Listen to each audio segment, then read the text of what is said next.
ازيكم حبايب قلبي؟ عاملين ايه؟ وحشتوني. يا رب تكونوا في احسن خير واحسن حال يا رب. امبارح بعد ما صورت معاكم الفيديو وقلت لكم انا خارجه مع باباهم، واحده قابلتني. إيه انت عملت كده ليه؟ انت خسيتي كده ليه؟ خسيتي ما شاء الله في ناس بتخس وبتتعب وبروح منهم صحتهم ازاي؟ هو الناس اللي مثلا بيقابلوا بعض هم عارفين ايه اللي جواتهم؟ انا ممكن اطلع اضحك معاكم بس من جواتي في حاجه، في كبت. انا خسيت بس بطلعوا الروح، اقسم بالله بطلعوا الروح، وجالي انيميا.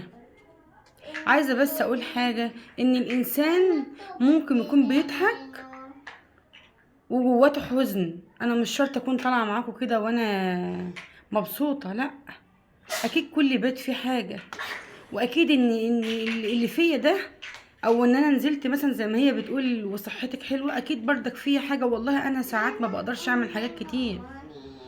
هو كنت وانا جسمي ملان كان فيها صحه عن كده، اقسم بالله. الوقت جهد قل، بس الحمد لله انا احسن من غيري، بعمل كل اللي نفسي فيه وكل حاجه.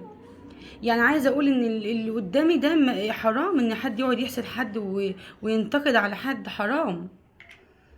واولا ايه رايكم في العبادي الاول؟ دخلت دخله كده، بس انا زعلت بصراحه. يعني لما يكون حد قريب ويقول اللي قدامه كده، حرام حرام. محدش عارف الصحه دي بتبقى عامله ازاي، ما انا ما جبتهاش بالسهل برضه. زي الواحد اللي بيجي يبني بيت ما بيجيبوش بالسهل، زي ما بجيب مثلا حبايب ليا او اصحاب ما بيجوش بالسهل الا لما ما يعرفوني وانا اعرفهم.